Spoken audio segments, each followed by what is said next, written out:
प्रिय मित्रों, आप सबको जय मसीह की नमस्कार प्रभु यीशु मसीह के नाम से। और उम्मीद है कि आज का जो हमारा वचन से प्रकाश कार्यक्रम है उसके द्वारा आप सबको आशीष मिलेगी। मैं चाहता हूं कि आपको थोड़ा सा याद दिलाऊं कि हम यूहन्ना रचित सुसमाचार में से वचन पर अध्ययन कर रहे हैं, मनन कर रहे हैं। और जो हमारा थीम है, शीर्षक है जिससे हम गुजर रहे हैं, वो ये है कि यूहन्ना जो सुसमाचार का लेखक है वो इस बात को हमें बार बार याद दिलाता है कि हम प्रभु में विश्वास करें, क्योंकि उसने एक अध्याय में हमें बताया है कि ज्योति जगत में आ चुकी है और हम सब उस ज्योति पर विश्वास करें। यह हम सब का कर्तव्य है। और यूहन्ना प्रभु यीशु मसीह के जीवन से संबंधित अनेक पहलुओं को छू रहा है पवित्र बाइबल में, सुसमाचार में। और उन पहलुओं में से आज जो पहलू हम देखेंगे, जो इवेंट हम देखेंगे, वो है कि प्रभु यीशु मसीह यरूशलेम में मंदिर में आते हैं। और मंदिर में जब वो प्रवेश करते हैं तो वहाँ पर उन्हें धार्मिक और आत्मिक गतिविधियों के बजाय उनको व्यापारिक गतिविधियाँ वहाँ पर दिखाई पड़ती हैं। और मैं थोड़ा सा आपके लिए पढ़ दूँ तो आप लोगों को अच्छा लगेगा। यहूदियों के फसह का पर्व निकट था। मैं पढ़ रहा हूँ यूहन्ना के 2 अध्याय में से और 13 पद से आगे। और यीशु यरूशलेम गया और मंदिर में उसने बैल, भेड़, बकरी, कबूतर बेचने वालों और सर्राफों को बैठे हुए पाया। रस्सियों का एक कोड़ा बनाया और उन सब को भेड़ों और बैलों के साथ मंदिर से बाहर निकाल दिया और सर्राफों के सिक्के बिखेर दिए और मेज़ों को उलट दिया।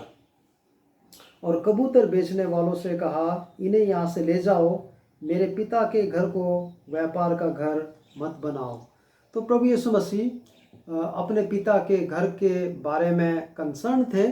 और वो यहाँ पर कहते हैं कि ये जो कबूतर बेचने वाले, पशु बेचने वाले और ये जो पैसा चेंज और एक्सचेंज करने वाले लोग यहाँ पर बैठे हुए हैं, इनका स्थान यहाँ नहीं है।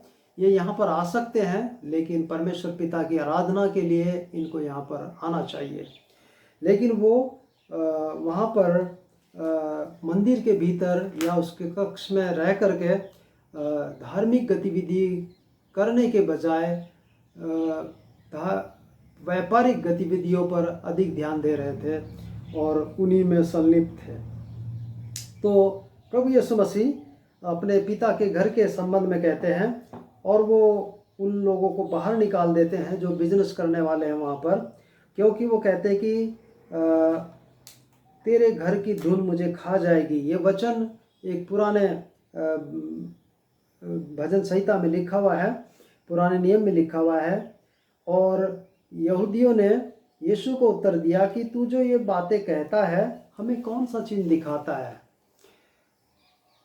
यहूदी लोग इस बात से गुस्सा थे और अचंभित थे कि ये जो बातें हो रही हैं, ये जो बातें प्रभु यीशु कह रहे हैं, तो वो किन आधार पर कह रहे हैं, किस बेस पर कह रहे हैं, उसका मूल क्या है।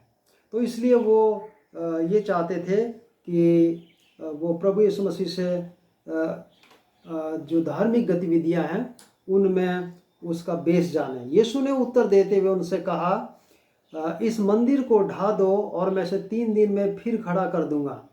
तो यहाँ पर प्रभु यीशु मसीह कहते हैं कि ये जो फिजिकल मंदिर है, टेंपल है यरूशलेम के अंदर में, इसको तुम ढा दो और मैं 3 दिन में इसे खड़ा कर दूंगा। तो जो यहूदी लोग थे वहाँ पर, वो कहते हैं बड़ी अचंभे की बात है, इस मंदिर को बनाने में 46 वर्ष लगे। उनको एग्जैक्ट समय मालूम था और वो कहते हैं कि इसको इतने वर्ष लगे और ये एकदम से कैसे बन सकता है या 3 दिन में कैसे बन सकता है। लेकिन प्रभु यीशु मसीह उस मंदिर के विषय में नहीं, परंतु अपनी देह के विषय में या पुनरुत्थान के विषय में संकेत दे रहे थे कि अगर तुम इस मंदिर को ढा दोगे, शरीर रूपी मंदिर को ढा दोगे, तो भी मैं इसे जीवित कर दूंगा और 3 दिन में ये जीवित हो जाएगा। तो यहाँ पर हम देखते हैं, परंतु वह तो अपनी देह के मंदिर के विषय में कह रहा था। और 22 पद हमें 2 अध्याय का बताता है, यूहन्ना 2 अध्याय 22 पद। इसलिए जब वह मृतकों में से जिलाया गया तो उसके चेलों को स्मरण हुआ कि उसने ये बात कही थी, क्योंकि ये बातें घट चुकी हैं। और यूहन्ना सुसमाचार का लेखक इस बात को कह रहा है कि प्रभु यीशु मसीह क्या कहना चाह रहे थे। वो अपनी देह के विषय में कह रहे थे और वो बता रहे थे कि इस मंदिर को ढा दो और मैं इसे 3 दिन में खड़ा कर दूंगा। तो यहाँ पर आप देख सकते हैं कि प्रभु यीशु मसीह अपनी सामर्थ्य के विषय में कह रहे हैं या अपने मिशन के विषय में कह रहे हैं कि वो किस कार्य के लिए आए, कि वो अगर संसार के लोग उनको मार भी देंगे तो वो 3 दिन में जीवित हो उठेंगे। तो ये एक संकेत था यहाँ पर प्रभु यीशु मसीह की मृत्यु का। और यूहन्ना इस बात को कह रहा है पहले ही, क्योंकि बातें घट चुकी हैं। तो वो कह रहा है कि चेलों को ये बात याद आई कि वो अपनी देह के विषय में ये बातें कह रहा था। उसके लिखा है, उसके चेलों को स्मरण हुआ कि उसने ये कहा था और उन्होंने, मतलब चेलों ने, पवित्र शास्त्र तथा उस वचन पर जो यीशु ने उनसे कहा था विश्वास किया। तो यह आज का हमारा मुख्य वचन है यहाँ पर कि जब चेलों ने प्रभु यीशु मसीह को ये बात कहते हुए सुना कि इस मंदिर के विषय में तुम इसे ढा दो और मैं इसे 3 दिन में खड़ा कर दूंगा। तो जब प्रभु यीशु मसीह का पुनरुत्थान हुआ, जब वह अपने 3रे दिन मृत्यु में से जीवित हो उठा, तो चेलों को याद आया।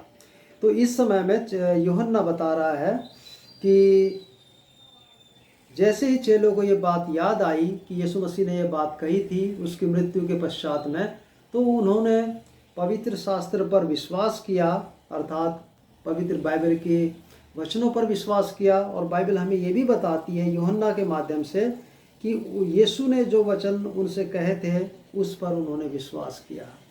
तो आप देख सकते हैं कि जो चेले हैं वो प्रभु यीशु मसीह पर अपने विश्वास को प्रगाढ़ कर रहे हैं, मजबूत कर रहे हैं। और आप ये बात देख सकते हैं यहाँ पर बहुत सारे लोग ये बोलते हैं या सोचते हैं कि शायद प्रभु यीशु मसीह लोगों का धर्म परिवर्तन करने के लिए आए, शायद वो किसी की आस्था को बदलने के लिए आए। लेकिन हम यहाँ पर ये पाते हैं कि जब परमेश्वर का पवित्र वचन उस जगत ज्योति के माध्यम से इस संसार में आया, तो हम पाते हैं कि प्रभु यीशु मसीह ने वो बातें कह दी जो उसने अपने पिता से सुनी थी या जो उसको बताई गई थी। क्योंकि वो कहते हैं कि जो वचन, हे पिता, जो वचन तूने मुझे दिया था वो मैंने उन तक पहुंचा दिया है। तो यहाँ पर यही बात जब चेलों के कानों में पड़ी कि जो बातें घटी हैं और जो बातें पवित्र शास्त्र में लिखी हुई थी उसकी मृत्यु के विषय में, उसके सुसमाचार के विषय में और उसके जीवन चरित्र के विषय में, तो वो बातें घटती हुई देख करके उन्होंने पवित्र शास्त्र पर और प्रभु यीशु मसीह पर विश्वास किया।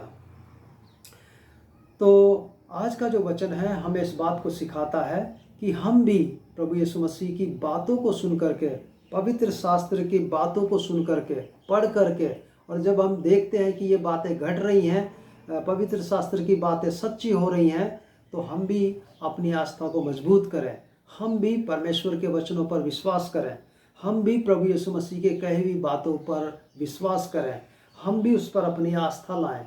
अगर हम ऐसा करेंगे तो परमेश्वर का वचन हमें आशीष देने का वायदा करता है, अनुग्रह देने का वायदा करता है।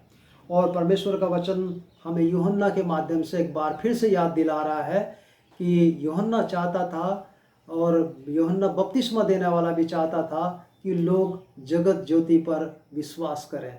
तो यहाँ पर हम पाते हैं कि प्रभु यीशु मसीह के शिष्य अपने विश्वास को मजबूत कर रहे हैं, अपनी बातों को मजबूत कर रहे हैं, अपने दिल को बड़ा कर रहे हैं परमेश्वर की बातों को सुन करके। तो प्रिय मित्र और मेरे प्यारे भाई और बहनों, आपको परमेश्वर की बातें सुन करके, आपको पवित्र बाइबल के वचन सुन करके आपको कैसा लगता है?